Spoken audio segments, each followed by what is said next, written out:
Hello भाइयों बहनों, क्या हाल चाल है आपके। स्वागत है आपका अर्श इंग्लिश में। आज इस वाली वीडियो में हम करने वाले हैं 2024 के मेंस के सीजीएल के सब क्लोज टेस्ट, सब comprehensions, theme, tone, title, everything. Okay, ठीक है। चलिए, जो बाकी सारी चीज़ें थी 2024 के मेंस की, वो मैंने अलग से वीडियो करवा दी थी लाइव सेक्शन में। उसको प्लेलिस्ट में एक बना के मैं डाल दूंगी। और क्लोस्टर्स और कॉम्प्रहेंशंस मैंने बोला था मैं रिकॉर्डेड फॉर्मेट में डाल दूंगी। ठीक है, तो अब मैं रिकॉर्ड कर रही हूँ और आपको मिल जाएगी अभी ये थोड़ी देर में ही। मेरे रिकॉर्ड करने वाले दिन ही मिलेगी उसी दिन। चलिए, इससे पहले मैं क्लास शुरू करूँ, मैं आपको 2-3 चीज़ें बता देती हूँ। मेरे इसी चैनल पे बहुत सारे कॉम्प्रहेंशन पिछले 5 साल के सीजीएल के सब करवा रखे हैं मैंने, और भी बहुत प्यारी प्यारी वीडियोस रिकॉर्ड करी हैं, बहुत सारे प्यारे प्यारे सेशंस करवाए हैं। Top 20 jumble sentences, top 10 cloze test, और भी अच्छा हम इस पे काम करते हैं इंग्लिश वाले सेक्शन पे। तो इंग्लिश जो मैं पढ़ाऊँगी, अगर आप ढंग से पढ़ते हैं तो आपको इंग्लिश की प्रॉब्लम नहीं होएगी। ओके, और जो मैं बोलती हूँ कि ऐसा ऐसा करो, तो आपको गवर्नमेंट एग्जाम्स क्रैक करने में इंग्लिश प्रॉब्लम नहीं देगा। Okay, so let's begin. और एक चीज़ कि इसकी जो पीडीएफ है वो आपको मेरे टेलीग्राम चैनल पर मिलेगी, अर्श इंग्लिश। बहुत सारी पीडीएफ्स और भी इस पे आती हैं, पुराने पेपर्स की क्रिस्प फॉर्म में पीडीएफ्स, ताकि आप वोकैबुलरी वगैरह रिवाइज कर सकें। दैनिक खुराक एक भेजी जाती है मेरे चैनल पर, जिसमें रोज़ थोड़ा थोड़ा इंग्लिश का चंक आता है। उसके साथ साथ एक और क्विज का चैनल है मेरा, अर्श इंग्लिश क्विज, जिस पर रोज़ क्विज जाता है। ठीक है, तो वो चैनल भी आप ज्वाइन कर सकते हैं। साथ साथ इंस्टा पे अगर आप मेरे को, मतलब मैं ज़्यादा यूज़ नहीं करती हूँ, but if you want have a conversation कभी कभी, तो हम कर सकते हैं इसको। चलिए आइए शुरू करते हैं। पहली शिफ्ट 18 जनवरी की शिफ्ट थी। क्लोज टेस्ट और कॉम्प्रहेंशंस कर रहे हैं। आप ज़रा 2 सेकंड का पॉज में लेके आप इसको खुद पढ़ सकते हैं, फिर मैं समझाना शुरू कर दूँगी। ठीक है, चलिए मैं 2-3 सेकंड दे रही हूँ आपको, आप पॉज करके इसे पढ़ लें, अपने आंसर्स मार्क कर लें, और फिर मैं समझाना शुरू कर देती हूँ आपको।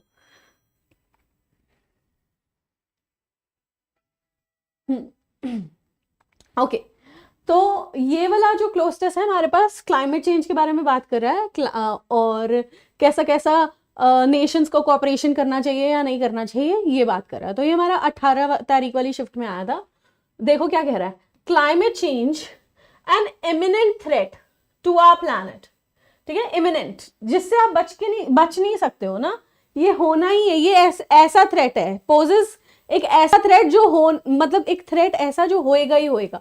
किसकी वजह से? क्लाइमेट चेंज की वजह से। तो क्लाइमेट चेंज हमारे प्लैनेट पर एक थ्रेट क्या करता है? विल पोज करेगा, पोजेस करता है, पोज्ड पास्ट में किया था, विल बी पोजिंग आगे करेगा, खुद देखेंगे। तो उसके बाद क्या है? Demanding urgent. तो जो थ्रेट ये पोज करता है ना, वो चाहता है, वो थ्रेट से क्या आता है कि हमें अर्जेंट ग्लोबल एक्शन लेना पड़ेगा उस थ्रेट को सॉल्व करने के लिए। The rise in green house gas emissions, जो बढ़त हो रही है ग्रीन हाउस गैस एमिशंस में, डिफॉरेस्टेशन में, और अनसस्टेनेबल प्रैक्टिसेस में।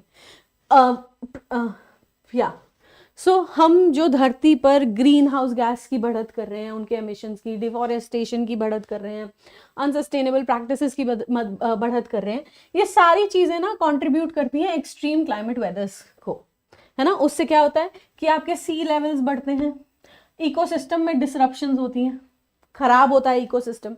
हाँ, तो क्लाइमेट चेंज किस चीज़ की डिमांड कर रहा है वो बता रहा है, और हम जो हरकतें करते हैं उससे क्या होता है इकोसिस्टम पे वो बता रहा है। फिर वो बोल रहा है टू डैश दीज इफेक्ट्स। अब इन इफेक्ट्स को कम ही करना होगा, क्योंकि बुरे बुरे इफेक्ट्स तो पड़ रहे हैं। क्या क्या इफेक्ट्स पड़ रहे हैं? राइजिंग सी लेवल और डिसरप्शन ऑफ इकोसिस्टम, वेदर के इवेंट्स में इतना चेंजेस जो है, एक्सट्रीम वेदर इवेंट्स हो रहे हैं। तो इन इफेक्ट्स को हमें कम करना है, कम ही करना है। और क्या कहेंगे? अ collaborative international effort is essential. तो इसके लिए एक सबका साझा, कोलैबोरेटिव मतलब सबका मिलके, इंटरनेशनल एफर्ट की जरूरत है। ठीक है, फिर बोलता है नेशंस कमिट टू। वो कह रहा है कि नेशंस को करना चाहिए, किस चीज को कमिट? अपने आप को कमिट करना चाहिए कि वो रिड्यूस करवाएं कार्बन के एमिशंस को। तो उन्हें कमिटमेंट देना चाहिए कि वो कार्बन के जो एमिशंस है पूरी दुनिया में हो रहे, उनको रिड्यूस कराएं। और उनको इस चीज पर भी कमिट करना चाहिए कि वो रिन्यूएबल एनर्जी की तरफ ट्रांजिशन करें, उसकी तरफ बढ़े, रिन्यूएबल एनर्जी की तरफ, और एनर्जी सोर्सेज की तरफ बढ़े, और इम्प्लीमेंट कराएं sustainable practices. Sustainable practices implement कराएं का से मतलब ये है कि वो चीजें करें नेशंस को वो चीज़ें करवानी चाहिए जो हम लंबे समय तक चला सकें, जैसे पॉल्यूटेंट्स ज़मीन पर डालना, पेस्टिसाइड्स एंड ऑल, वो ज़मीन को खराब ज़्यादा करता है, ठीक है। तो ऐसी प्रैक्टिसेस लानी चाहिए जो लंबे समय तक चल सके, सस्टेनेबल प्रैक्टिसेस लानी चाहिए। कॉपरेशन और technological advancements and sharing will foster, वो कह रहा है कि हम जो टेक्नोलॉजिकल, हमारी जो टेक्नोलॉजी की जो एडवांसमेंट्स है ना, और रिसोर्सेज जो हैं, अगर इन सब पे इनको शेयर करेंगे, कॉपरेशन करेंगे, ये कॉपरेशन इन सब चीज़ों पर जो कॉपरेशन आएगी वो क्या करेगी, वो फॉस्टर करेगी। फॉस्टर मीन्स पन पाएगी कैसी, कलेक्टिव रेजिलियंस को। कलेक्टिव मतलब सब साथ में सशक्त हो पाएंगे तकलीफ के लिए, ओके। तो रेजिलियंस आएगी किसके अगेंस्ट द इम्पैक्ट्स जो क्लाइमेट चेंज से इम्पैक्ट्स होते हैं उन पे। The urgency of this issue, ये इस इशू की जो अर्जेंसी है, क्योंकि क्लाइमेट चेंज बहुत ज़बरदस्त इशू है, इसकी जो अर्जेंसी है वो डिमांड करती है, इट कॉल्स फॉर, वो क्या डिमांड करती है कि सब यूनाइटेड आए, यूनाइटेड फ्रंट पे आए, जहाँ पे गवर्नमेंट्स, बिजनेसेस, इंडिविजुअल्स को सबको साथ में काम करना होगा ताकि वो क्रिएट कर सकें sustainable resilient future for the dash to come. जो भी आएंगी, क्या आएंगी बताओ आगे, है ना। तो उनके लिए हमको सबको इकट्ठे होना पड़ेगा। सार करें तो सार ये आता है कि क्लाइमेट चेंज बहुत बड़ा थ्रेट डाल रहा है प्लैनेट पर। हमारी जो चीज़ें हैं जैसे कि ग्रीन हाउस गैस का बढ़ना, डिफॉरेस्टेशन का होना, अनसस्टेनेबल प्रैक्टिसेस से हमारे पास बहुत एक्सट्रीम वेदर इमर्ज हो रहे हैं, राइजिंग सी लेवल्स बढ़ रहे हैं, इकोसिस्टम में डिस्ट्रप्शन हो रहे हैं। इन सब इफेक्ट्स को कम करने के लिए हमें इकट्ठे आना होगा, ठीक है। बहुत ज़रूरी है इकट्ठे आना। नेशंस को खुद को कमिट करना होगा इन सब चीज़ों पे कि वो एमिशंस कम कराएं, ट्रांजिशन करें रिन्यूएबल सोर्सेज पे एंड ऑल दैट। अगर हम साथ में आएंगे तो हम इकट्ठे होंगे तो हम रेजिलियंस बना सकते हैं, एक दृढ़ता बना सकते हैं किसी चीज़ के खिलाफ। और इस अर्जेंसी, ये जो क्लाइमेट चेंज है इसमें एक अर्जेंसी है कि हम सब इकट्ठे खड़े हों, चाहे वो गवर्नमेंट्स हों, इंडिविजुअल्स हों या जो भी हों, और एक ऐसी दुनिया बना सकें, एक ऐसा फ्यूचर बना सके जो कि रिजिलियंट रहे हमारी आने वाली ऑब्वियसली जनरेशन के लिए। तो समझ में आया? समझने के बाद ही आंसर करोगे। क्लाइमेट चेंज विल पोज, अभी भी कर रहा है वो कह रहा है क्लाइमेट चेंज करता है, it's a fact. Climate change हमारे प्लैनेट पर बहुत तकलीफें पोज करता है, ठीक है, पेश करता है उसके लिए।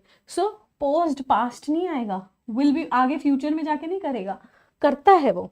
नेक्स्ट, उसके बाद टू मिटिगेट दीज इफेक्ट्स, इन इफेक्ट्स को कम करना है हमें, और बढ़ाना नहीं है, चौड़ा नहीं करना है, फुलाना नहीं है, ये तकलीफों को फुलाना नहीं है, इनको मैक्सिमाइज नहीं करना है, इनको मिटिगेट करना है, यानी कि इनको कमजोर करना है, इनसे निदान पाना है। So to mitigate these effects we should be doing this that और वॉट एवर इज रिटन। उसके बाद क्या बोल रहा है, nations must commit to, would का मतलब क्या है, maybe, they would, they could, ठीक है, हाँ ऐसा कर सकते हैं, कुड पास्ट के लिए भी यूज करते हैं कि वो कर सकते थे। वो कह रहा है नेशंस को करना चाहिए, they must commit themselves to the goals, ठीक है। तो माइट नहीं, माइट मतलब मे बी कर सकते हैं शायद, है ना, नहीं, तो उन्हें करना चाहिए। राइटर ऐसा बोल रहा है, उन्हें करना चाहिए, ऐसी सलाह देगा ना, है ना। उसके बाद क्या बोल रहा है कि ये जो चीजें हैं हम सब इकट्ठे होंगे तो हमें एक रेजिलियंट फ्यूचर किसके लिए बनाएंगे, पुअर पीपल के लिए नहीं, अपनी आने वाली जनरेशन के लिए। फ्यूचर बनाना है तो जनरेशन के लिए बनेगा ना, बैकवर्ड नेशंस के लिए क्यों, सिर्फ बिजनेसेस के लिए क्यों, जनरेशंस के लिए। समझ में आना चाहिए भाई।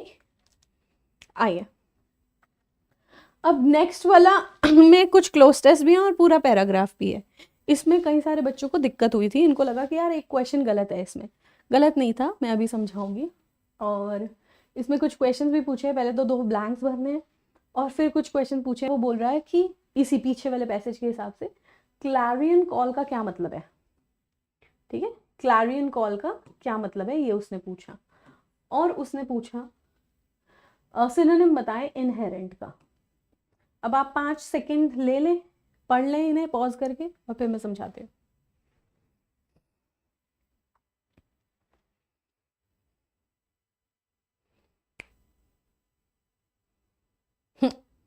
सुनिए, वो बोल रहा है कि जो फ्रेंच रेवोल्यूशन है ये एक रेवोल्यूशनरी मूवमेंट है जो हुई थी।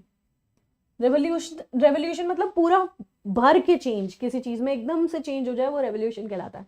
तो कह रहा है ये जो फ्रेंच रेवोल्यूशन है वह एक रेवोल्यूशनरी मूवमेंट है जो कि हुई थी फ्रांस में, अकर्ड इन फ्रांस बिटवीन इस वाले सन से लेकर इस वाले सन तक, एंड रीच्ड इट्स, और वो पहुंची अपने किस पे, 1789 में। ठीक है, तो कोई चीज रीच कर रही है तो कहां पहुंचेगी बताओ? इट रीच्ड इट्स डैश, वहां से यहां तक खत्म हुई थी, है ना, और सबसे बढ़िया लेवल पे यहां पहुंची। तो यही कहना चाह रहे हैं कि सबसे बढ़िया लेवल पे यहां पहुंची, एकदम टॉप पे यहां पहुंची। This revolution had many causes, इस रेवोल्यूशन के बहुत सारे कारण थे। ठीक है, but the most important of all was, पर सबसे इंपॉर्टेंट जो था वो था क्या, ऑफ बर्जुआजी। ठीक है, बट द डैश, एक सेकेंड, बहुत सारे कॉजेज थे रेवोल्यूशन के, पर सबसे इंपॉर्टेंट कॉज था बर्जुआजी का। क्या, बर्जुआजी का मतलब होता है मिडिल क्लास। ठीक है, ये आपको नहीं भी पता था अगर तो भी पेपर में बता रहा है वो, बर्जुआजी का किस चीज की वजह से रेवोल्यूशन हुआ। तो फ्रेंच रेवोल्यूशन हुआ किस वजह से, बर्जुआजी की इस वजह से। बर्जुआजी मतलब मिडिल क्लास, जैसे कि जिसमें कौन कौन आते थे, जिसमें आते थे हु वर मर्चेंट्स, बर्जुआजी में मर्चेंट्स आते थे, मैन्युफैक्चरर्स आते थे जो मैन्युफैक्चर करते हैं, जो बेचते हैं, ठीक है, विक्रेता, और जो प्रोफेशनल्स हैं वो सब आते थे। तो उनकी किस वजह से, ऑप्शंस आपको दिए, सॉरो, जॉय, किलिंग और हैंकरिंग। हाँ, अभी बताएंगे। The peasants, many of them land owners, जो पीजेंट्स होते थे उसमें बहुत सारे जो लैंड ओनर्स होते थे, पीजेंट्स होते हैं फार्मर्स, ठीक है, और उनमें से जो बहुत सारे लैंड को भी ओन करते थे, वो चाहते थे, wanted to get rid of, वो चाहते थे कि वो निदान पाले इन प्रैक्टिसेस से। एक तो एब्सोल्यूट मोनार्की से कि एक ही किंग है या क्वीन है, उनको इससे निदान चाहिए था फार्मर्स को, और फ्यूडलिज्म, और फ्यूडलिज्म से भी वो निदान पाते थे कि भैया आपने जो कमाया है, मतलब जो भी आपने खेती वेती की है, फिर वो किसी लॉर्ड को जाके देने पड़ेगा, उसका हिस्सा, उसका परसेंटेज कुछ देना पड़ेगा, एक कोई लॉर्ड होगा, है ना, तो उसको हिस्सा देना पड़ेगा। तो फ्यूडलिज्म से भी वो निदान पाना चाहते थे। तो ये प्रॉब्लम्स की वजह से फ्रेंच रेवोल्यूशन आया। एक तो उन्हें मोनार्की नहीं चाहिए थी, ऊपर से फ्यूडलिज्म नहीं चाहिए था। फिर वो बोल रहा है अनदर फैक्टर, इसका दूसरा फैक्टर था कि इंक्रीज हो रहा था किस चीज में, पॉपुलेशन में इंक्रीज हो रहा था पॉपुलेशन में। किस वजह से, क्योंकि मोर्टेलिटी रेट्स गिर रहे थे, लोगों की मौत जो है वो कम हो रही थी, इसलिए पॉपुलेशन बढ़ रही थी। इस वजह से भी फ्रेंच रेवोल्यूशन हुआ। क्यों? It was followed by economic predicament, क्योंकि इतनी पॉपुलेशन बढ़ रही थी तो इकोनॉमी में भी रिस्क बढ़ रहे थे। ठीक है, इकोनॉमी में भी डेंजर आ रहे थे कि पॉपुलेशन बहुत ज्यादा, and minor revolts were common, और माइनर रिवोल्ट्स होते ही रहते थे।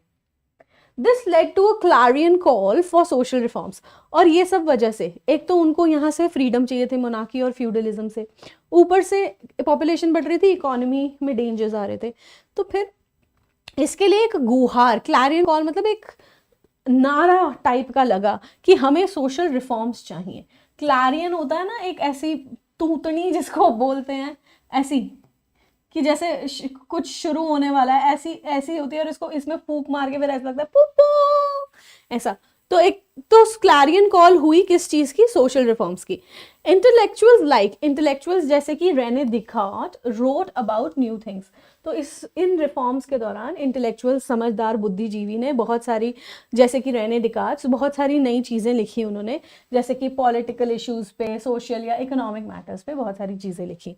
अ dash fundamental political and social change was to occur, एक बहुत fundamental political change, social change होने वाला था अब। The French revolution played a critical role, French revolution ने बहुत इंपॉर्टेंट रोल प्ले किया शेप करने में मॉडर्न नेशंस को।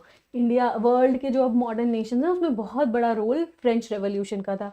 बाय शोइंग द वर्ल्ड, दुनिया को यह दिखाते हुए कि जो पावर निहित है, इनहेरेंट मतलब किसी के अंदर ऑलरेडी मौजूद है, in the will of the people, लोगों के अंदर जो पावर है, उनके अंदर जो विल निहित है, उसको दिखाते हुए इन्होंने मॉडर्न नेशंस की नींव रखी। यानी कि इन्होंने सब राजाओं वाजाएं जो मोनार्की थी उनको खत्म कर दिया और लोग निकलकर ऊपर आए।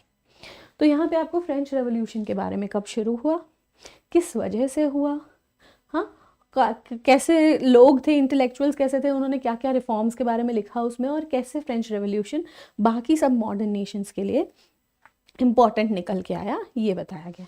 अब आए देखिए ऊपर, the French revolution is a revolutionary movement that occurred in France between this and that and reached to its top, right, reach to its top, जिसको हम पिनाकल भी बोलते हैं, इन 1789, है ना, फॉल, ठीक है, फॉल नहीं, रीच टू इट्स टॉप, है ना, फॉल में you get down to something, you don't reach something, है ना, तो फॉल नहीं आएगा, मिडल का कोई मतलब ही नहीं है, आप यही कहना चाहते हो टॉप पे पहुंचे, फाउंडेशन कैसे जाओगे ना, we did not reach some things foundation.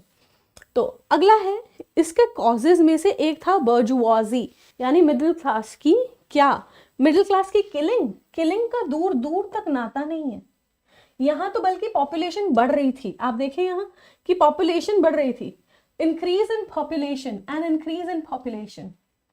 अगर किलिंग की बात होती तो बोलते ना कितने लोग मारे गए या कुछ ऐसा, है ना, तो किलिंग नहीं है ये। अब सौरो भी नहीं करेंगे, सौरो ऑफ, सौरो मतलब विलाप, तो किसी का विलाप किसी चीज की वजह नहीं हो सकती, विलाप किस चीज का, डैश ऑफ बर्जुआजी, विलाप ऑफ बर्जुआजी, और किस चीज पर विलाप, नहीं, the answer is the hankering of bourgeoisie. Hankering का मतलब होता है इच्छा, तीव्र इच्छा, डिजायर। क्या इच्छा थी उनकी, बर्जुआजी की इच्छा थी, वो क्या चाहते थे, they wanted to get rid of, ये उनकी इच्छा थी कि वो मोनार्की का खात्मा चाहते थे, वो फ्यूडलिज्म का खात्मा चाहते थे। तो किलिंग नहीं हुई है, उनकी खुशी या रुदन पर नहीं है, बल्कि उनकी डिजायर, कैसी डिजायर, कि उन्हें मोनार्की से निजात चाहिए था, फ्यूडलिज्म से निजात चाहिए था। So hankering, hankering of a community, कौन हैंकर कर रहा था, बर्जुआजी हैंकर कर रहे थे, कौन डिजायर कर रहा था, बर्जुआजीज डिजायर कर रहे थे कि वो मोनार्की को हटाएं, फ्यूडलिज्म को हटाएं, ठीक है, so that's the answer. Next, what is the meaning of the phrase a clarion call in the passage, Clarion call मैंने अभी आपको बताया ना, तो ये एक मतलब शोर है कि हमें ऐसा करना है ना, मतलब आवाज है कि ऐसा करना है, तो क्लैरियन कॉल किस लिए लगाना था, Clarion call for social reforms, ठीक है, तो ये नारा है, तो हम क्या बोलेंगे, beginning of a new phase, no, clarion call means एक तरीके का नारा, अ स्ट्रांगली एक्सप्रेस्ड डिमांड, कि हमें ये चाहिए, क्या चाहिए, सोशल चेंज चाहिए, वॉर का डिक्लेरेशन नहीं है ये, अ कॉल फॉर फोर्सेस, कि फोर्सेस को बुलाया जाए, नहीं, इट्स अ स्ट्रॉन्ग डिमांड, ठीक है, स्ट्रॉन्ग डिमांड, उसको हम बोलते हैं क्लैरियन कॉल, ओके, क्लैमर भी बोलते हैं, क्लैमर, क्लैमर, किसी चीज की बहुत तेज डिमांड हो उसको हम क्लैमर भी बोलते हैं।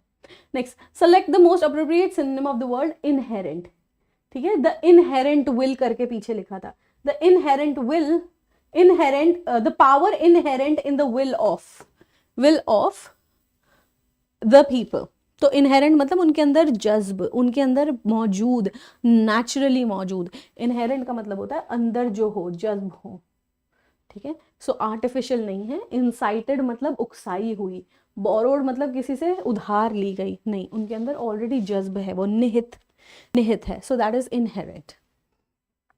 चलिए नेक्स्ट करेंगे अब हम, सवाल क्या पूछ रहा है, according to the passage what is the main pigment in algae for photosynthesis, algae में मेन पिगमेंट क्या है फोटोसिंथेसिस का, तो आप समझ सकते हो कि फोटोसिंथेसिस एल्गी पूछ रहा है, तो मोस्ट प्रोबेबली एल्गी या फोटोसिंथेसिस के बारे में बात हो रही है। फिर what is the central theme, theme पूछी उसने, सेंट्रल थीम पैसेज की, Which statement accurately describes vascular plants, कौन सी स्टेटमेंट वेस्क्यूलर प्लांट्स को डिस्क्राइब करती है, तो हमको वेस्क्यूलर प्लांट्स के बारे में थोड़ा इंफॉर्मेशन चाहिए होगा, है ना, पैसेज में जो इंफॉर्मेशन है। फिर what does the term multiphyletic group, इसका क्या मतलब है, मल्टीफिलेटिक ग्रुप मीन, इस टर्म का क्या मतलब है, ये सवाल पूछा, ठीक है, चलो आप 2 मिनट ले लो, फिर उसके बाद आंसर करना।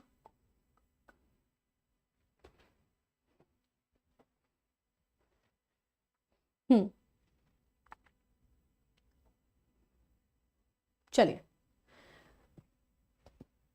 एल्गी आर फोटोसिंथेटिक क्रिएचर्स, जो एल्गी हैं वो फोटोसिंथेटिक क्रिएचर्स हैं, ठीक है, तो लाइट को सिंथेसिस करते हैं, वो लाइट को चेंज करते हैं खाने में, दैट हैव पिगमेंट्स, उनके पास पिगमेंट्स होते हैं जो मदद करते हैं उनकी फोटोसिंथेसिस में। ओके, जैसे कि क्लोरोफिल, सवाल पहला यहीं से बना था। तो क्लोरोफिल से वो अपना जो लाइट है उसका सिंथेसिस करते हैं, उसको खाने में परिवर्तित करते हैं। दे do not however have the actual stems, algae की एक्चुअल स्टेम्स नहीं होती हैं, रूट्स नहीं होती हैं और लीव्स भी नहीं होती हैं, जो कि वेस्क्यूलर प्लांट्स में फाइंड होती हैं। वेस्क्यूलर प्लांट्स में एक सवाल यहां से बना, वेस्क्यूलर प्लांट्स में जो रूट्स होती हैं, एक्चुअल स्टेम्स होती हैं, एक्चुअल रूट्स होती हैं, लीव्स होती हैं, वो एल्गी में नहीं होती। ठीक है, आपने देखा होगा एल्गी में रूट्स, स्टेम्स और ये सब नहीं होता है, और वेस्क्यूलर प्लांट्स में होता है। वेस्क्यूलर प्लांट्स में पत्तियां, फूल, स्टेम, रूट्स सब होती है, बट एल्गी में नहीं होती। While some of them have many cells, हालांकि बहुत सारी में बहुत सारे सेल्स होते हैं, ठीक है, कुछ में बहुत सारे सेल्स होते हैं, बाकी जो है वो यूनिसेल्युलर होती हैं, एल्गी बाकी यूनिसेल्युलर होती है। दे माइट एस्टैब्लिश कॉलोनीज, ये कॉलोनीज भी एस्टैब्लिश कर सकती है, मतलब एक जगह पे एल्गी लग गई फिर वो बढ़ती जाती, तो इनकी कॉलोनीज भी होती हैं। The majority of algae are aquatic, ज्यादातर एल्गी पानी की होती है, पानी में होती है, ठीक है। some are terrestrial, कुछ जमीन की भी होती हैं, and they can be found on rocks, और ये रॉक्स पे या ट्रीज पे या फिर मॉइस्ट सॉइल पर भी मिल जाती हैं। कुछ एल्गी स्पीशीज को एग्जिस्ट, वो साथ में होती हैं कुछ और लिविंग ऑर्गेनिजम्स के भी, लिविंग थिंग्स के भी, ठीक है। Example, for instance lichens are a symbiotic relationship, lichens जो है वो एक सिम्बायोटिक रिलेशनशिप है, किसके बीच का, green and often blue green algae और फंगी का। तो एल्गी कभी कभी अपनी कॉलोनीज भी बनाती है और कभी कभी वो सिम्बायोटिक मतलब साथ में तालमेल रिलेशनशिप बनाते हुए रिलेशनशिप में भी होती है, जैसे एल्गी और फंगी का रिलेशनशिप है ना, उसको हम लाइकेंस बोलते हैं। Algae are members of, algae जो है वो मेंबर्स हैं कहाँ के, मल्टीफिलेटिक ग्रुप। ओके, यहां से सवाल पूछा था, ये मल्टीफिलेटिक ग्रुप के मेंबर्स हैं। दिस इंडिकेट, यह दर्शाता है कि they have no common ancestors, ठीक है, that there is no common ancestor, उनके बीच में कोई कॉमन पूर्वज नहीं होता, एल्गी का कोई कॉमन पूर्वज नहीं होता, and that the species in this category are not necessarily closely related.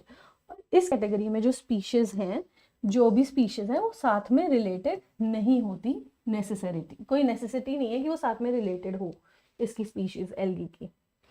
They do not have other morpho anatomical characters, इनके दूसरे मॉर्फो एनाटॉमिकल कैरेक्टर्स भी नहीं होते, कैरेक्टरिस्टिक्स भी नहीं होते। मॉर्फो मतलब फॉर्म, एनाटॉमिकल मतलब इनके जो अंग है, तो इनके अलग अलग अंगों के फॉर्म के भी कोई कैरेक्टरिस्टिक्स नहीं होते, जो कि वेस्क्यूलर प्लांट्स में होते हैं। वेस्क्यूलर प्लांट्स कौन, जिनके रूट, स्टेम्स और ये सब थे।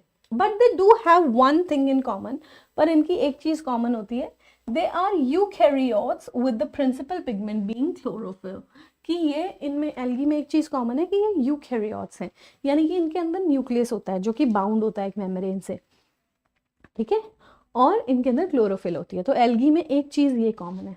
फिर आगे क्या बोल रहा है, विच अलाउज देम, जो उन्हें अलाउ करती है फोटोसिंथेसिस के लिए। तो ये क्वेश्चन यहीं से क्लोरोफिल कहते हैं ना, फोटोसिंथेसिस के लिए अलाउ करती है। खायोलॉजी, खायोलॉजी इज द साइंटिफिक नेम, खायोलॉजी वो साइंटिफिक नेम है जिसमें हम स्टडी करते हैं एल्गी को। The blue green algae is one example of a reference, वो कह रहा है कि ब्लू ग्रीन एग्जाम्पल है इस रेफरेंस का, ठीक है, कि जो इसमें हम खायोलॉजी पढ़ते हैं। But some sources do not classify them as algae, वो कह रहा है जो ब्लू ग्रीन एल्गी है ना, वो एक रेफरेंस हम दे रहे हैं, पर कुछ सोर्सेज इसको एल्गी नहीं मानते क्योंकि ये प्रोकैरियोट होती है। ब्लू ग्रीन एल्गी प्रोकैरियोट होती है, इसलिए इसको एल्गी नहीं मानते, बाकियों को उसने यूकैरियोट बताया था। एनीवे आपने देखा कि ये सब एल्गी के बारे में बताया गया है, तो पैसेज पूरा एल्गी के बारे में, कैसे बताया कि वो फोटोसिंथेसिस करते हैं, वो किन प्लांट्स की तरह नहीं होते, इनमें बताया गया, कहाँ पाई जाती है ये बताया गया, और किसके साथ रह सकती है यहाँ पे इन लाइंस में वो बताया गया, ठीक है, इनके एंसेस्टर्स होते हैं या क्लोज रिलेटेड नहीं होते हैं ये बताया गया, ये बाकी प्लांट से कैसे भिन्न हैं वो बताया गया, फिर इसकी स्टडी को क्या बोलते हैं वो बताया गया, और फिर एक ब्लू ग्रीन एल्गी का एग्जाम्पल लेके बताया गया कि वो प्रोकैरियोट है, बाकी यूकैरियोट है। ठीक है, सो एल्गी के बारे में ही बात हुई है सारी, इतना डिफिकल्ट था नहीं है। अब वो पूछ रहा है कौन सा मेन पिगमेंट जो एल्गी में है फोटोसिंथेसिस में काम आता है, तो इसका आंसर है क्लोरोफिल, बाकी कुछ नहीं है आंसर। वो देखो लाइन लिखी है, with the principal pigment being chlorophyll which allows them to perform photosynthesis. Yes, khatam question. What is the central theme? Anatomy of vascular plants? No. सिर्फ वेस्क्यूलर प्लांट्स के बारे में हमने नहीं पढ़ा, हमने बल्कि ज्यादा एल्गी के बारे में पढ़ा।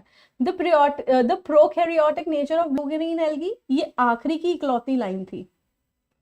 Symbiotic relationship between algae and fungi, हाँ लाइकेंस के बारे में हमने पढ़ा था बस एक ही लाइन में।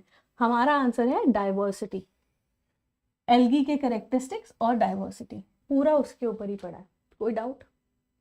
कोई डाउट? मैंने अभी समझाया आपको कैसे कैसे हर लाइन क्या बता रही थी। Vascular plants based on the formation in the passage, वो कह रहा है कौन सी स्टेटमेंट ऐसी है जो वेस्क्यूलर प्लांट्स के बारे में बताती है पैसेज के हिसाब से, तो बोल रहा है वेस्क्यूलर प्लांट्स की स्टेम्स होती हैं, रूट्स होती हैं, लीव्स होती हैं, एल्गी की नहीं होती, अनलाइक एल्गी। बिल्कुल सही बोला। वेस्क्यूलर प्लांट्स यूनिसेल्युलर होते हैं? नहीं, एल्गी यूनिसेल्युलर हो सकती है। Algae and vascular plants share the same form? No. Last वाली लाइन में, लास्ट की कुछ लाइन में लिखा था कि ये अलग होते हैं उससे, मॉर्फोलॉजिकल फॉर्म्स जो है वो they don't have the same morphological form. Okay, तो ये हो गया। फिर और क्या पूछा? Vascular plants lack stem? No, they have stem. First line थी वेस्क्यूलर प्लांट्स की। ओके, दे क्या, दे डू नॉट हैव, किनको नहीं है? एल्गी को नहीं है, ठीक है, पर वेस्क्यूलर वालों को है ना। So they do not have all those things which vascular plants have. Okay, so having a common ancestor? नहीं, इनके common ancestors नहीं होते हैं। so अच्छा ये हो गया क्या? अच्छा यहाँ पे ही थे हम। ओके फाइन, अब आते हैं हम नेक्स्ट वाले पे। What does the multiphyletic group mean? इसका मतलब ये है कि they don't have a common ancestor, so no common ancestor, not closely related। ये है आंसर। कहाँ से आया, कहाँ गया? No common ancestor. This indicates multiphyletic group. This indicates that there is no common ancestor and that the species in this category are not necessarily closely related. ठीक है, this is your answer. सीधा सीधा questions में से उठ रहा है। चल नेक्स्ट क्वेश्चन पे चले। ये वाला पैसेज आखिरी पैसेज होगा मेरे ख्याल से इस वाले एग्जाम का, सीजीएल वाले का। एक सेकेंड रुकना, मतलब 18 वाले का, 18 की शिफ्ट का।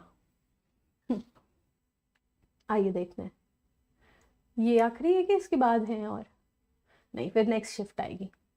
चलिए आइए, पहला सवाल पूछ रहा है व्हाट अल्टीमेटली अंडरमाइंड, क्या चीज जो थी जिसने अंडरमाइन किया, अंडरमाइन मतलब खराब किया, ठीक है, जो आईएनए के एफर्ट्स थे, इंडियन नेशनल आर्मी के जो एफर्ट्स थे, इंडिया को ब्रिटिश रूल से आजाद करवाने में किस चीज ने कमी की, किस चीज ने खराब किया फ्रीडम इंडिया का ब्रिटिशर्स से। What did Subhash Chandra Bose view India's fight for independence? Sorry, how did, my bad, कि सुभाष चंद्र बोस जो थे वो इंडिया की इंडिपेंडेंस के लिए जो फाइट थी उसको किस तरीके से देखते थे, ठीक है। तो यानी कि सुभाष चंद्र बोस जी के बारे में बात हुई है, इंडिपेंडेंस के बारे में बात हुई है। What was the primary reason, क्या प्राइमरी रीजन था कि जापानीज ने सपोर्ट किया था सुभाष चंद्र बोस को और आईएनए की फॉर्मेशन को। सिग्निफिकेंस क्या थी, इंपॉर्टेंस क्या थी बोस के स्लोगन जय हिंद की, ठीक है, ये पूछा गया। अब आप इसे पढ़ लें और फिर क्वेश्चंस करेंगे आप। 5 सेकंड इसके दे रही हूँ, 5 सेकंड अगले वाले के, पॉज करके पढ़ेंगे।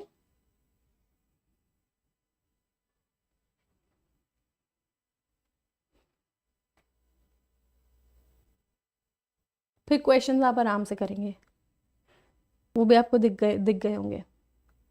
आइए, कह रहा है कि सुभाष चंद्र बोस जो थे वो एक बहुत महत्वपूर्ण इंडियन नेशनलिस्ट लीडर थे जो कि कन्विंस्ड थे इस आइडिया से कि इंडिया जो है वो अचीव नहीं कर सकता इंडिपेंडेंस जब तक हम बल का प्रयोग नहीं करेंगे, without the use of force.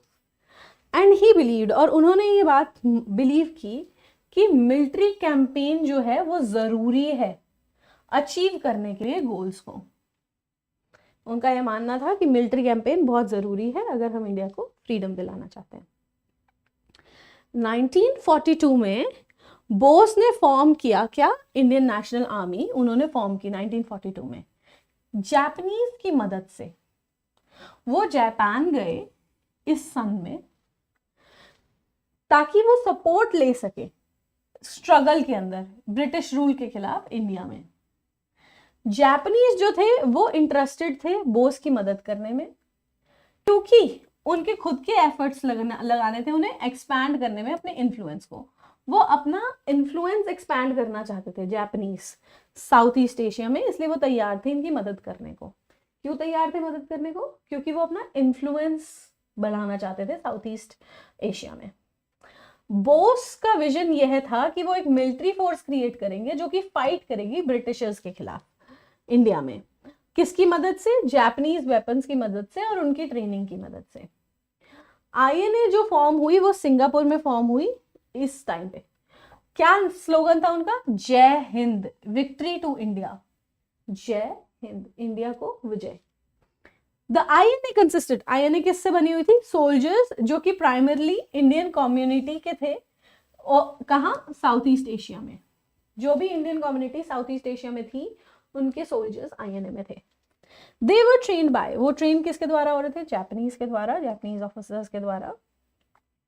और जापानीज इक्विपमेंट्स ही उन्हें दिए जा रहे थे, वेपन। ठीक है, इक्विपमेंट्स बैड वर्ड है, इक्विपमेंट होता है। जापानीज वेपन ही दिए जा रहे थे उन्हें। INA fought alongside Japanese forces. INA जो है वो जापानीज फोर्सेस के साथ लड़ी बर्मा में और दूसरे पार्ट्स में भी साउथ ईस्ट एशिया के। जब वर्ल्ड वॉर 2 हुआ तो जापान के साथ हम भी लड़े थे, आईएनए भी लड़ा था वर्ल्ड वॉर 2 के दौरान। Bose leadership of the INA and his military campaign against the British in India made him a popular figure among many Indians. तो बोस की जो ये मिलिट्री कैंपेन थी बहुत सारे इंडियंस के बीच में उनको एक पॉपुलर फिगर बनाई। वो कह रहा है कि जो कॉन्सिक्वेंसेस थे आईएनए को बनाने के वो बहुत सिग्निफिकेंट इंपॉर्टेंट थे। आईएनए के जो कैंपेन्स थे ब्रिटिशर्स के खिलाफ इंडिया में और इंडियन सोल्जर्स का जो रोल था बर्मा कैंपेन में, उसका बहुत जबरदस्त साइकोलॉजिकल इम्पैक्ट हुआ था ब्रिटिश फोर्सेस के ऊपर। तो आईएनए बनने से बहुत साइकोलॉजिकल उनको इफेक्ट पड़ा था ब्रिटिशर्स को। ठीक है, ब्रिटिश शॉक थे इस बात को लेकर कि इंडियन सोल्जर्स उनके अगेंस्ट खड़े हो गए थे और undermining there confidence in the main stream control. और वो उनका जो मेन स्ट्रीम कंट्रोल था, ब्रिटिशर्स का जो मेन स्ट्रीम कंट्रोल था ना, उसके अंदर उन्होंने एक घात की, अंडरमाइन किया। तो ब्रिटिशर्स को लगा कि यार हमारे खिलाफ ही सोल्जर्स खड़े हो गए। अच्छा, आगे INA also had a significant impact. INA का भी बहुत इंपॉर्टेंट इम्पैक्ट पड़ा था इंडियन इंडिपेंडेंस पे, उसकी मूवमेंट पे। तो ब्रिटिशर्स पे तो पड़ा ही, उनके दिमाग पे इंडिपेंडेंस मूवमेंट पे भी पड़ा। बोस का जो विजन था सोशलिस्ट इंडिया का, जिसमें वो चाहते थे कि इक्वल राइट्स मिले हर सिटीजन को, उस आइडिया ने बहुत सारे इंडियंस को इंस्पायर किया था। INA became a symbol of the struggle. INA symbol बन गई थी किस चीज के स्ट्रगल के? ब्रिटिश कॉलोनियलिज्म की स्ट्रगल के अगेंस्ट, मतलब के अगेंस्ट स्ट्रगल का सिंबल बन गई थी। मतलब ब्रिटिश जो कॉलोनी बनाते थे उनके खिलाफ जो जद्दोजहद थी उसका सिंबल आईएनए बन गई थी। बोस का जय हिंद स्लोगन, ठीक है, Jai Hind slogan became a rallying cry for the independence movement. तो ये जो रैलीइंग क्राई मतलब जय हिंद नारा बन गया था इंडिपेंडेंस मूवमेंट के दौरान। हाउएवर, लेकिन जो आईएनए थी, आईएनए के जो मिलिट्री कैंपेन्स थे वो सक्सेसफुल नहीं हुए अपने गोल को प्राप्त करने में, इंडिया को फ्री करने में ब्रिटिशर्स से। ठीक है, पूरे नहीं हो पाए। तो INA suffered significant losses. INA को बहुत लॉसेस हुए थे बैटल्स के दौरान। देयर एफर्ट्स, उनके जो एफर्ट्स थे वो अंडरमाइन हो गए थे। किसकी वजह से? जापानीज ने सरेंडर कर दिया था 1945 में, तो आईएनए जो एफर्ट कर रही थी वो अंडरमाइन हो गए थे उसकी वजह से। दो जगह हमने अंडरमाइन वर्ड पढ़ा है, एक यहाँ एक वहाँ। वहाँ हमने पढ़ा था ब्रिटिशर्स कि जो लग रहा था ना कि हमारा होल्ड है इंडिया पे, उसको अंडरमाइन किया था आईएनए ने, क्योंकि सोल्जर्स ब्रिटिशर्स के खिलाफ आ गए थे।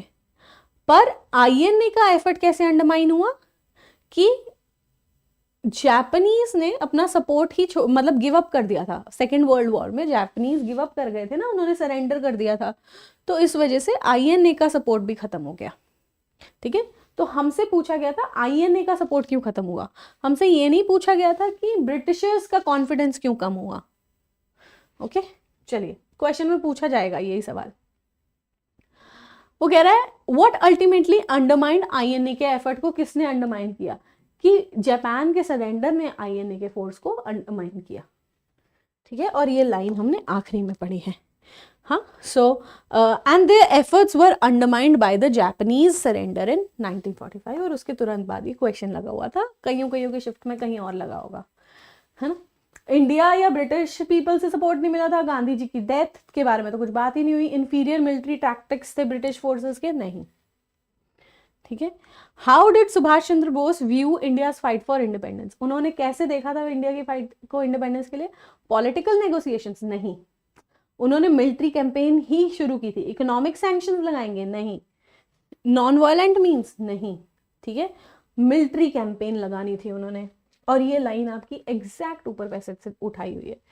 कहाँ, he believed that military campaign was necessary to achieve this goal. What was the primary reason for the Japanese to support Subhash Chandra Bose and the formation of INA? क्या reason था उनका, Japanese का? यह reason था कि वो अपना influence बढ़ाना चाहते थे साउथ ईस्ट एशिया में। This is your answer, they wanted to expand their influence.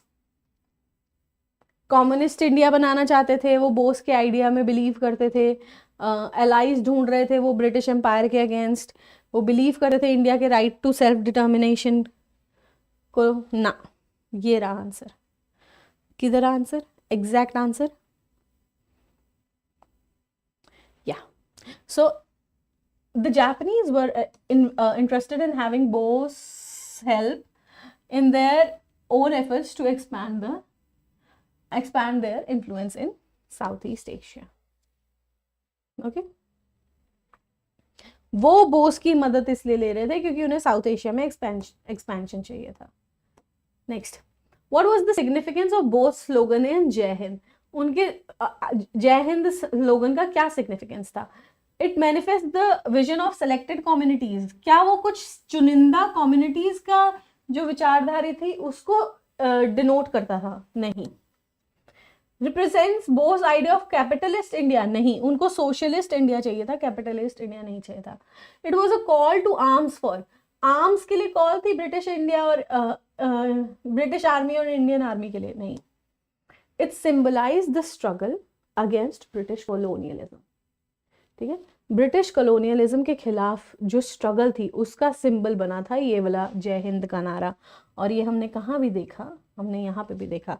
सो जय Hind became a railing call for the independence movement.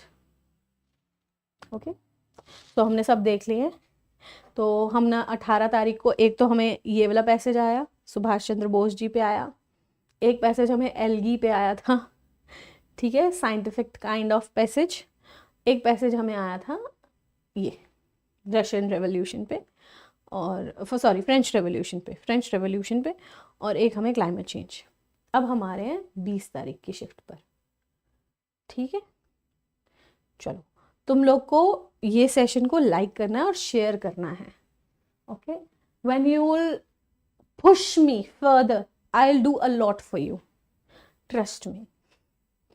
जब आप मेरे को अपना कॉन्फिडेंस दिखाएंगे ना, yes we are studying, this was helpful, है ना, तो फिर हम और आपके लिए काम करेंगे। प्रेरणा बढ़ती है अंदर से, और क्या प्रेरणा है, और कोई प्रेरणा तो नहीं है अभी फ़िलहाल, यही प्रेरणा है। कमेंट्स में कमेंट्स आए, वीडियोस लाइक हो जाए कि हाँ एफर्ट फ्रूटफुल बन रहा है, शेयर होए कंटेंट, है ना, तभी समझ में आएगा कि we are doing the right, we are on the right track and we are doing the right thing. Okay, so keep on supporting.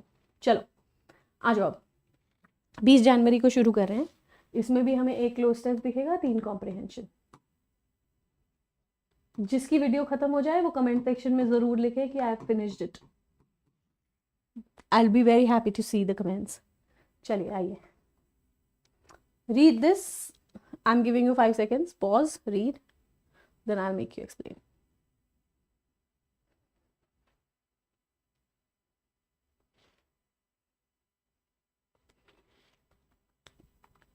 Okay, जब हमने इसे सारे को पढ़ा और देखा तो वो कह रहा है कि पश्चिमी देशों में बीमारी अब शरीर की नहीं है, अकेलेपन की है. और ये पैसेज पूरा उसी से को समझा रहा है कि पश्चिमी देशों में लोग अकेले बहुत ज्यादा रह रहे हैं. शरीर की बीमारी तो ठीक हो जा रही है पर अकेलेपन की दूर नहीं हो पा रही. तो कह रहा है कि जो सबसे बड़ी डिजीज है वेस्ट में आज, वो टीबी या लेप्रोसी नहीं है. ठीक है, लेप्रोसी मेरे दिमाग से निकल रहा है, वो क्या कहते हैं,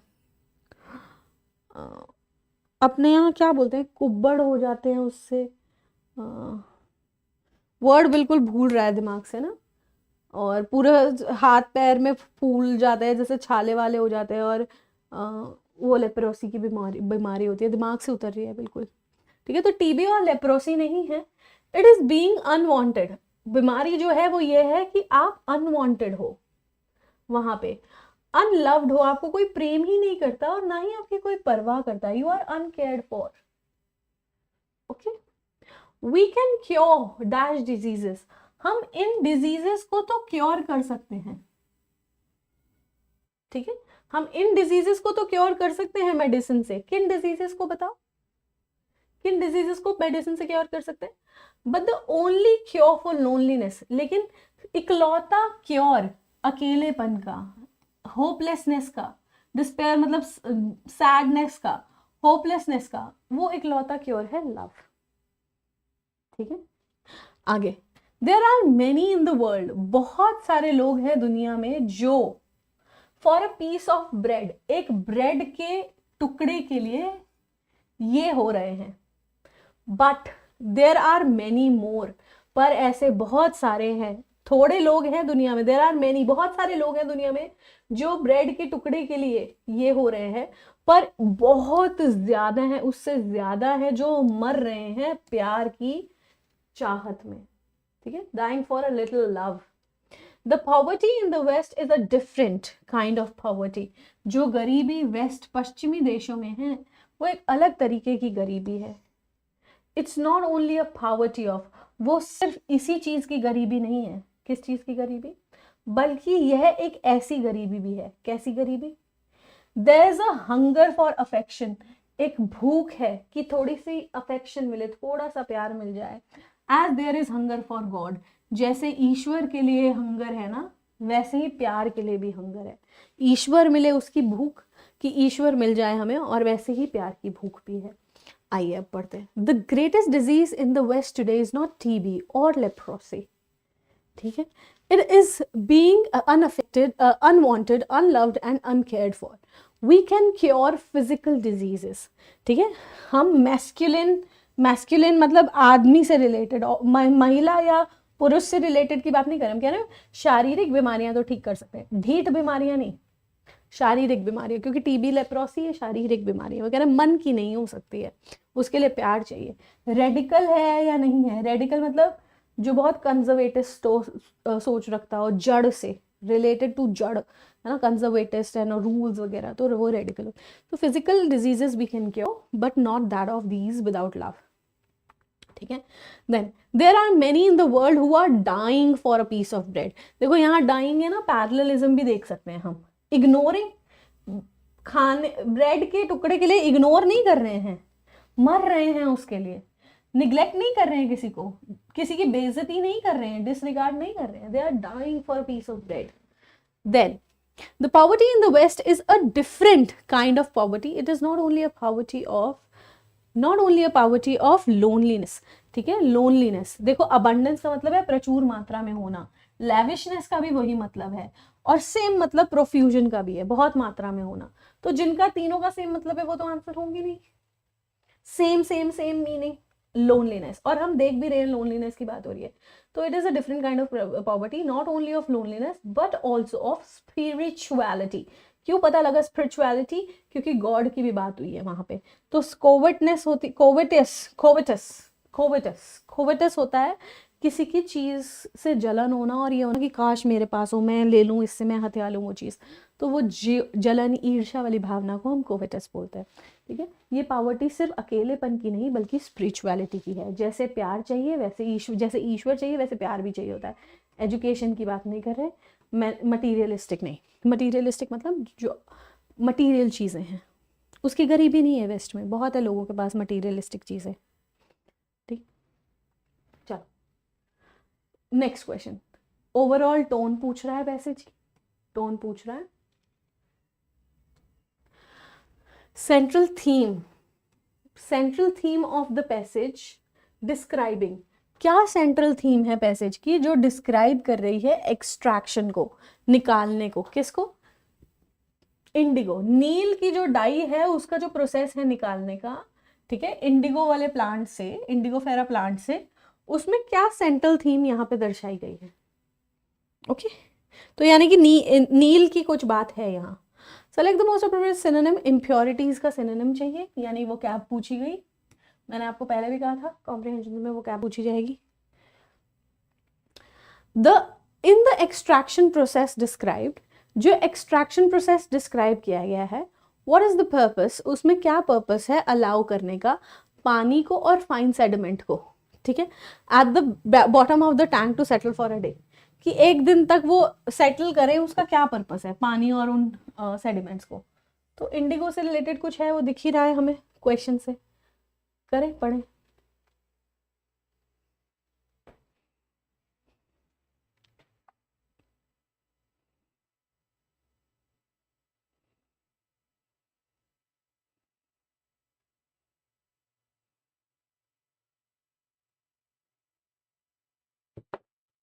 चलें आइए, वो कह रहा है जो इंडिगो डाई को हम निकालते हैं, इसका जो एक्सट्रैक्शन करते हैं, वो इन्वॉल्व करता है कि हम उपजाएं, हार्वेस्ट करें, काटें, ठीक है, हार्वेस्ट करें स्मॉल ग्रीन लीव्स को जो कि इंडिगोफेरा प्लांट की है, बिफोर, और किससे पहले ही काट लें उनको, इससे पहले ही काट लें जब उसका फूल खिले, फूल खिलने से पहले ही उनकी छोटी पत्तियों को निकाल लिया जाए ताकि हम इंडिगो को एक्सट्रैक्ट कर सकें। ये लीव्स जो हैं ये अंडरगो, वो गुजरती हैं एक प्रोसेस से, कैसा प्रोसेस, जिसमें उन्हें पानी में सोक किया जाता है, चर्न किया जाता है, घुमाया जाता है, तब तक जब तक एक नेवी ब्लू कलर की झाग, फ्रॉक्स उनके ऊपर नहीं आ जाती, रिलीज नहीं हो जाती। The upper portion of the resulting mixture is drain, जो ऊपर वाला जो पोर्शन है झाग वाला, है ना, उसको ये जो मिक्सचर निकल के आता है उसको ड्रेन किया जाता है, वहां से निकाला जाता है फॉर इरिगेशन, ठीक है, उसको इरिगेशन के लिए निकाल दिया जाता है। While the leaves are repurposed as fertilizers, और जो leaves हैं उनको fertilizers की तरह यूज कर लिया जाता है। After allowing the water and fine sediment to settle for a day, जो वाटर और वो जो बाकी फाइन जो भी सेडिमेंट्स होते हैं उनको एक दिन के लिए सेटल होने के लिए रखा जाता है, उसके बाद इस लिक्विड को सेपरेट किया जाता है सेडिमेंट से, जो नीचे बचता है ना अवशेष, उससे अलग किया जाता है इस लिक्विड को। The obtained blue paste, deep blue paste, जो फिर वो जो पेस्ट डीप ब्लू कलर की जो निकल के आती है, is then subjected to filtration, फिर उसकी फिल्ट्रेशन की जाती है ताकि डर्ट को रिमूव किया जा सके, इम्प्योरिटीज को हटाया जा सके। फिर उसके बाद क्या होता है, फॉलोड बाय, उसके बाद कंप्रेशन की जाती है उसकी केक्स में, केक्स के फॉर्म में उसे दबाया जाता है और सुखाया जाता है कुछ दिनों के लिए। एक बार वो सूख जाती हैं तो इंडिगो जो है, नील जो है, वो रेडी हो जाता है डाई की तरह यूज होने के लिए, डाई की तरह यूज होने के लिए। लाइम फिर उसका केमिकल फॉर्मूला दिया CaOH2 complete. Can be added, उसको हम इस लाइम को भी हम ऐड कर सकते हैं to the initial water and leaves. जब हम इनिशियली वाटर और लीव्स का जो मिक्सचर बना रहे थे उसमें भी लाइम को ऐड कर सकते हैं हम। And various natural sugar can be dissolve into the paste, और हम बहुत सारी नेचुरल शुगर्स भी उसके अंदर उस पेस्ट में डिजोल्व कर सकते हैं, ठीक है, टू एनहांस, ताकि हम एक्सट्रैक्शन प्रोसेस को और बेहतर कर सकें, उसको और बेहतर एनहांस कर सकें। ओके, सो इंडिगो की लीव्स, इंडिगो बस कैसे एक्सट्रैक्ट होता है, लीव्स को हार्वेस्ट करना होता है, उन्हें सोख के चर्न करना होता है, फिर एक मिक्सचर क्रिएट होता है, फिर उसकी फ्रॉथ को कैसे यूज़ करते हैं, फिर उसकी फर्टिलाइज़र कैसे बनाते हैं, फिर एक दिन उसको सेटल करने दिया जाता है ना, फिर हम इम्प्योरिटीज़ हटाई जाती हैं, फिर ये यानी कि आपको बता रहा है कि कैसे निकालते हैं इंडिगो, ऐसे ही बता रहे हैं ना, शुरुआत से फूलों पत्तियों से लेके फिर उसका पूरा प्रोसेस बता रहा है, फिर बता रहा है कि लाइम भी डाल सकते हैं, है ना, यही तो बता रहा है, और कुछ तो नहीं बताया। टोन क्या है पैसेज की, ह्यूमरस, हंसाया आपको पैसेज ने कहीं हंसाया है, लाइट हार्टेड है, क्रिटिकल, किसी का क्रिटिसिज्म किया है, किसी के बारे में ऐसा नहीं करना चाहिए, अपना कोई व्यू पॉइंट दिया, क्रिटिकल है नहीं, इमोशनल, कोई इमोशन दर्शाया आपके साथ नहीं, इंफॉर्मेशन दी है और इंस्ट्रक्शंस दिए हैं कि ऐसा कर सकते हैं, ऐसा किया जाता है। नेक्स्ट, सेंट्रल थीम, इसको भी करते हैं 2 मिनट। इम्प्योरिटीज का सिनोनिम, सिनोनिम प्योरिटी तो होगा नहीं, प्योरनेस तो होगा नहीं, क्लीनलीनेस तो होगा नहीं, स्कम ही है, आंसर खत्म है। स्कम होता है ऊपर ऊपर जो चीज, जैसे पानी के ऊपर कुछ गंदी गंदगी तैरती हुई आ रही है ना ऊपर ऊपर, उसको हम बोलते हैं स्कम, ठीक है, तो वो इम्प्योरिटीज हो गया। उसके बाद in the extraction process described, जो भी एक्सट्रैक्शन प्रोसेस डिस्क्राइब किया है उसमें वाटर और फाइन सेडिमेंट को बॉटम में इकट्ठा होने के लिए एक दिन के लिए क्यों रखा जा रहा है, क्या पर्पस है उसका, क्या आप अलाउ करते हो, उसकी अरोमा को बढ़ाने के लिए, बिल्कुल नहीं, सेपरेट करने के लिए लिक्विड और सेडिमेंट्स को, जी हाँ, इसीलिए सेटल किया जाता है ना कि एक दिन के लिए छोड़ दिया, लिक्विड अलग हो जाता है, सेडिमेंट्स अलग हो जाते हैं, फिर उसका केक बनाते हैं, यही तो पढ़ा है, और क्या पढ़ा है, पानी अलग कर देते, फिर उसका केक बनाते हैं, फिर इंडिगो तैयार हो गया।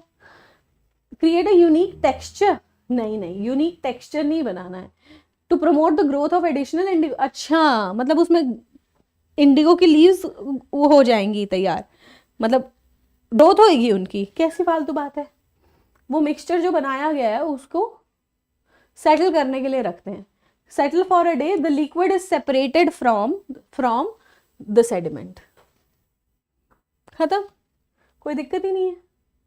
अब आओ सेंट्रल थीम वाले पे, कह रहा है what is the central theme of the passage, describing the extraction process of Indigo die from the Indigofera plant, क्या है इसका सेंट्रल थीम, इसका सेंट्रल थीम क्या ये है कि क्या प्रभाव पड़ेगा लाइम का और नेचुरल शुगर्स का इंडिगो एक्सट्रैक्शन में, बिल्कुल भी नहीं।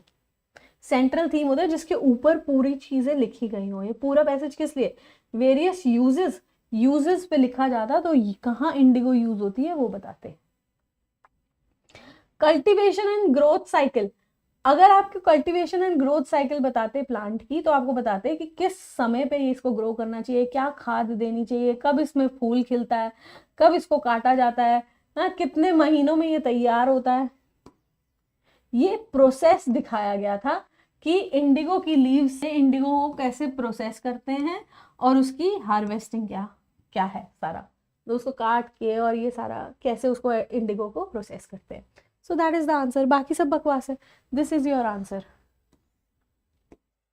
ये थी सेंट्रल थीम। इसके बारे में होते तो फिर इसके बारे में बताते ना, क्या प्रभाव पड़ता है, प्रभाव क्या क्या पड़ता है, फिर पूरा बताते, 2 लाइनों में तो नहीं खत्म कर देते।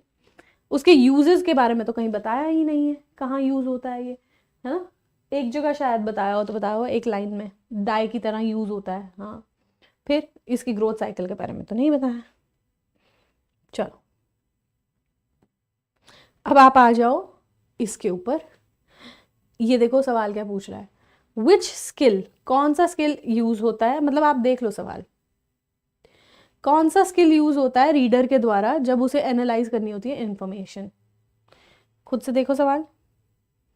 कॉग्निटिव डेवलपमेंट का क्या मतलब है बच्चे के अंदर, पैसेज के अकॉर्डिंग रीडिंग का क्या रोल है, यानी कि रीडिंग के बारे में बात हो रही है। विच स्किल इज, कौन सा स्किल चाहिए रीडर को ये करने के लिए, पढ़े जरा।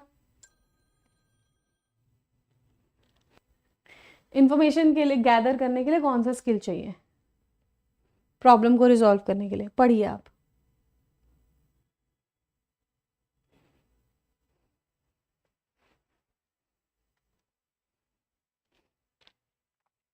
पॉज कीजिए, पढ़ लीजिए, फिर मैं आपको कराती हूँ।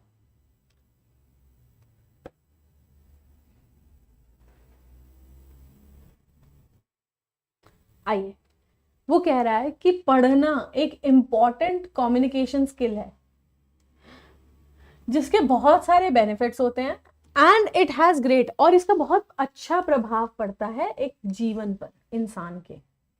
तो कम्युनिकेशन रीडिंग से आती है और जीवन पर भी बहुत अच्छा प्रभाव पड़ता है। हमें रीडिंग की हैबिट डेवलप करनी चाहिए क्योंकि वो हमें अलाउ करती है नई इंफॉर्मेशन को लेना और हमें एक्सेस देती है दूसरी अपॉर्चुनिटीज की तरफ। हमें पढ़ने से अच्छी इंफॉर्मेशन और नई अपॉर्चुनिटीज की तरफ नए अपॉर्चुनिटीज के लिए दरवाजे खुलते हैं, उनकी तरफ पहुंच सकते हैं, एंड आइडियाज, अपॉर्चुनिटीज और आइडियाज की तरफ। तो रीडिंग अगर हम रेगुलरली पढ़ें, वो ना ही केवल आपकी विचारधारा को, आपके पहलुओं को बड़ा करती है या नॉलेज को बड़ा करती है, बल्कि ये आपकी इंटेलिजेंस को इंप्रूव करती है, आपका पर्सपेक्टिव बिल्ड करती है, जजमेंट इंप्रूव करती है और आपकी दुनिया को लेकर समझ को भी इंप्रूव करती है। It helps to stimulate creativity, ये क्या करने में मदद करती है, क्रिएटिविटी बढ़ाने में मदद करती है रीडिंग, इमेजिनेशन बढ़ाने में मदद करती है, ठीक है। To relieve the stress and pressure, हाँ, स्ट्रेस एंड प्रेशर को रिड्यूस करने में कोशिश करती है और ये एक अच्छा सोर्स भी है एंटरटेनमेंट का, ठीक है, स्रोत भी है एंटरटेनमेंट का। मेजर बेनिफिट जो है रीडिंग का वो यह है कि आप एनालिटिकल और क्रिटिकल स्किल्स जो है रीडर के अंदर डेवलप होते हैं। कैसे स्किल्स डेवलप होते हैं, एनालिटिकल और क्रिटिकल स्किल्स डेवलप होते हैं रीडर के अंदर। The former involves analytical, farmer का क्या मतलब है, एनालिटिकल। तो कह रहा है कि जो एनालिटिकल स्किल्स हैं, फॉर्मर, दो स्किल डेवलप होते हैं रीडर में, एनालिटिकल, क्रिटिकल। और जो पहला वाला है एनालिटिकल का, उसका क्या मतलब है, वो क्या इन्वॉल्व करता है कि आप उसमें इंफॉर्मेशन को गैदर करते हो, उस इंफॉर्मेशन को हिस्सों में तोड़ते हो, ठीक है, बेटर अंडरस्टैंडिंग के लिए। इंफॉर्मेशन गैदर करते हो, गैदर को हिस्सों में तोड़ते हो बेहतर अंडरस्टैंडिंग के लिए। वाइल द लैटर, और यहीं पे दूसरा वाला क्रिटिकल स्किल्स, उसका इन्वॉल्वमेंट क्या है कि आप उस इंफॉर्मेशन को इवैल्यूएट करते हो। ऊपर वाले में इंफॉर्मेशन गैदर करते हो, एनालिटिक्स में इंफॉर्मेशन गैदर है ना, और क्रिटिकल स्किल्स में उस इंफॉर्मेशन को हम इवैल्यूएट करते हैं, अपनी जजमेंट्स बनाते हैं, किस बिना पर, जो हमने पढ़ा है, ठीक है, बेस्ड ऑन एविडेंस, जो भी एविडेंस है उसके बिना पर हम जजमेंट्स बनाते हैं। रीडिंग अ बुक और एनी कंटेंट, कोई भी बुक पढ़ो या कोई कंटेंट पढ़ो, वो हमारी लैंग्वेज को इम्प्रूव करता है, वोकैबुलरी को इम्प्रूव करता है। This will improve your language as well as vocabulary. English नहीं आती ना तो पढ़ना ही पड़ता है, okay. Next, so we can easily, तो हम ईजिली समझ पाते हैं उन वर्ड्स को उनके कॉन्टेक्स्ट के हिसाब से, आसपास क्या कॉन्टेक्स्ट है उससे हम वर्ड का मीनिंग समझ जाते हैं। ये हमारी कॉग्निटिव डेवलपमेंट में भी हेल्प करता है एक यंग बच्चे की, ठीक है, एक नया यंग बच्चे की कॉग्निटिव डेवलपमेंट में भी मदद करता है ये।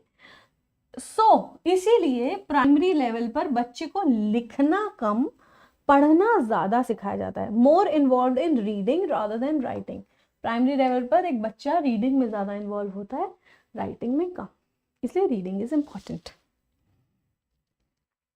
तो हमने क्या देखा, रीडिंग के महत्व देखे उसने पूरा, कि हैबिट बनानी चाहिए, क्या होता है उससे, कैसे स्किल्स डेवलप होते हैं, बच्चे को क्या होता है, एक नए बच्चे के लिए कितना इंपॉर्टेंट है।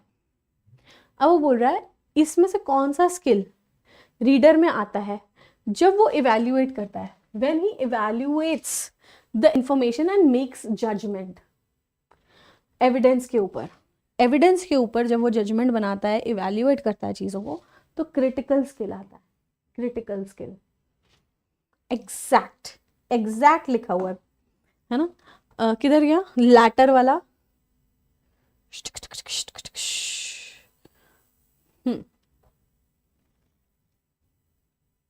ये रहा.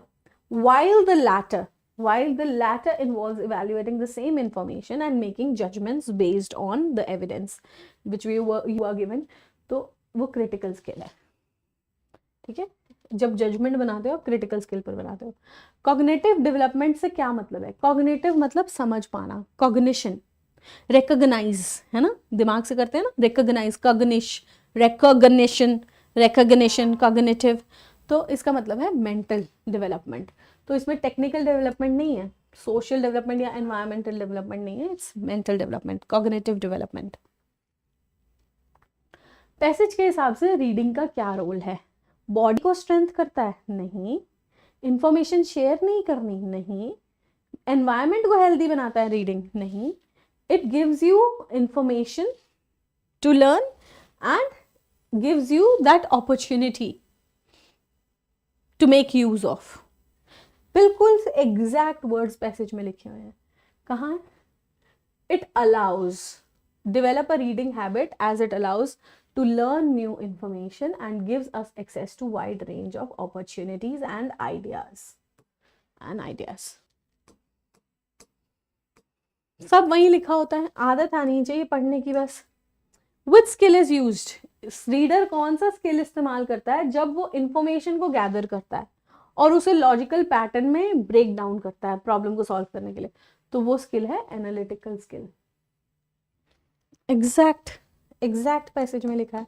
दो तरीके की स्किल है, एक से आप जो इंफॉर्मेशन मिली है उससे जजमेंट करते हो, एक से आप उसका डेटा निकालते हो, एनालिसिस करते हो. The former involves gathering information and breaking it down into parts for better understanding. That is analytical, analysis करना. क्रिटिकल, उस पर विचार करना, उस पर जजमेंट्स बनाना. Okay, let's do the last one now. Appropriate title मांग रहा है वो आपसे पैसेज में. Okay, select the option that provides an accurate summary. Summary क्या है पैसेज की? मेन पॉइंट्स जो डिस्कस हुए हैं पैसेज में. टोन पूछ रहा है, समरी पूछी, टोन पूछा. Determine the tone of the passage by choosing the option reflects the overall emotional quality of the writing. ठीक है, तो क्या पूरी राइटिंग की ओवरऑल क्या क्वालिटी है और क्या फैक्ट जो है मेंशन है इस पैसेज में, ये पूछ रहा है. और इसके बाद आपकी खत्म हो जाएगा दोनों, सब सारे क्लोज्ड है, सारे पैसेजेस. ये है ना. पढ़िए, मैं पानी पी लूं, तब तक आप पॉज करके पढ़ सकते हैं.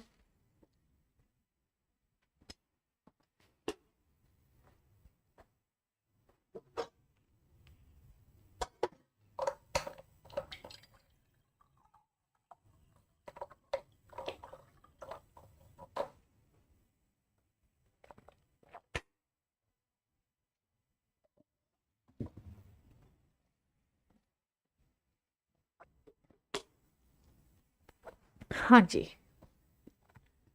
कह रहा है रेगुलर फिजिकल एक्टिविटी में शुमार होना सिर्फ फिजिकली बेनिफिशियल नहीं है. फिजिकल एक्टिविटी में शुमार होना सिर्फ फिजिकल वेलबीइंग के लिए नहीं है, बल्कि ये बहुत गहरा प्रभाव डालता है, प्रोफाउंड, गहरा, मेंटल हेल्थ पर भी. स्टडीज हैव शोन, स्टडीज ने ऐसा दर्शाया है कि एक्सरसाइज जो है वो रिलीज करती है endorphins, chemicals in the brain में chemicals that act as natural pain killers, जो नेचुरल पेन किलर्स की तरह काम करते हैं, और मूड एलिवेटर्स, मूड को बढ़ाते हैं और पेन किलर का काम करते हैं. तो एक्सरसाइज से हमारे अंदर एंडोर्फिन्स आते हैं. एंडोर्फिन्स, ये केमिकल्स पेन किलर भी होते हैं, नेचुरल पेन किलर्स भी होते हैं और मूड एलिवेटर्स भी होते हैं. एडिशनली साथ ही कंसिस्टेंट एक्सरसाइज करना, इसका लिंक कर सकते हैं हम रिड्यूस सिम्टम्स. रिड्यूस सिम्टम्स होते हैं एंग्जाइटी और डिप्रेशन के. Contrary to common misconceptions, common misconception से कॉन्ट्रेरी के उनके विपरीत, it does not require intense workouts. मतलब लोग सोचते हैं कि इंटेंस वर्कआउट से कुछ होता होगा, तो वो कह रहा है कि ये मिसकंसेप्शन है, हमें इंटेंस वर्कआउट की जरूरत नहीं है एक्सरसाइज करने के लिए। हम मॉडरेट एक्टिविटीज भी करें जैसे चलना या योगा, ये भी एक्सरसाइज ही, ठीक है, और ये सब भी वही फायदा देती हैं एंड कैन कॉन्ट्रीब्यूट टू, और ये सब चीजें भी आपकी मेंटल हेल्थ इंप्रूव कर सकती हैं। Making exercise a regular part, अगर आप इसको अपने रूटीन का रेगुलर पार्ट बनाएंगे, ठीक है, तो ये आपके सिर्फ फिजिकल फिटनेस को सपोर्ट नहीं करेगा, बल्कि ये पॉजिटिव एंड रेजिलिएंट माइंडसेट भी बनाएगा आपके अंदर। Okay, positive and resilient mindset भी बनाएगा आपके अंदर। तो आप ध्यान से देखें, एक्सरसाइज के बारे में तारीफ की है, फिजिकल नहीं मेंटल भी इफेक्ट, क्या हॉर्मोन्स क्या रिलीज होता है, इनका केमिकल्स क्या रिलीज होते हैं, क्या प्रभाव डालते हैं। एक्सरसाइज और क्या करती है, एंग्जाइटी डिप्रेशन को कम करती है। अगर थोड़ी बहुत एक्सरसाइज भी बहुत होती है, और अगर आप आदत बनाएंगे तो आपको फायदा होगा।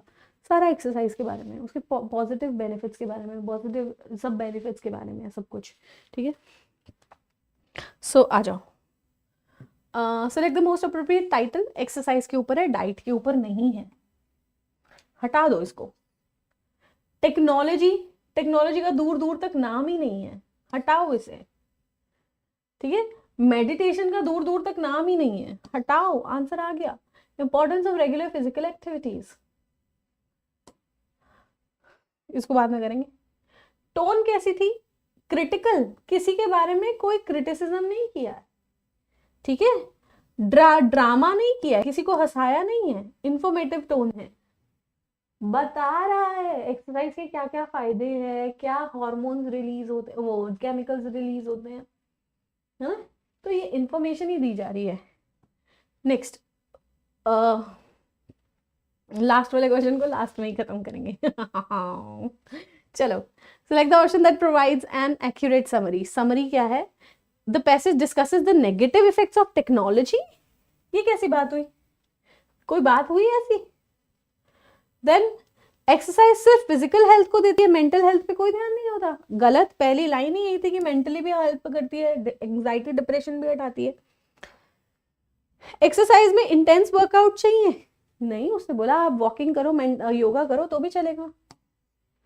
एंगेजिंग इन रेगुलर एक्टिविटी, अगर आप रेगुलर एक्टिविटी में एंगेज होगे तो वो आपकी मेंटल हेल्थ को हेल्प करेगा, रिलीज करेगा ये केमिकल्स, और रिड्यूस करेगा आपकी एंग्जाइटी और डिप्रेशन को। जी हाँ, यही है सार, समरी यही है एक्सरसाइज के फायदे। कौन सा फैक्ट मेंशन्ड है पैसेज में, only intense physical activities are linked, no. Only वाले ऑप्शन वैसे ही ज्यादातर गलत होते हैं, बट फिर भी, ज्यादातर, हमेशा नहीं, फिर भी फिजिकल एक्टिविटीज अगर इंटेंस हो तभी एंग्जाइटी रिड्यूस होती है। उसने बोला योगा कर लो, वॉकिंग कर लो तो भी चलेगा। रेगुलर एक्सरसाइज का कोई इंपैक्ट ही नहीं होता मेंटल हेल्थ पे, बकवास। Exercise requires intense workouts, yoga walking चलेगा ना, ठीक है। मेंटल हेल्थ वाले नहीं, वही बात यहाँ लिखी है, वही बात यहाँ लिखी है शायद, ठीक है। तो exercise releases endorphins contributing to improved mental well-being. Thank you so much. 2024 के सारे क्लोज थे, सारे कॉम्प्रिहेंशंस खत्म है। अब बस आपने वीडियो पसंद आई है तो कमेंट्स में कमेंट्स करने हैं, उस पर वो थम्स अप होगा, उसको ऐसे ठोकना होता है। जो चैनल है उसको सब्सक्राइब करना होता है, so that we keep on bringing important relevant stuff for you, ठीक है। चलो, thank you so much, take care of yourselves, bye bye.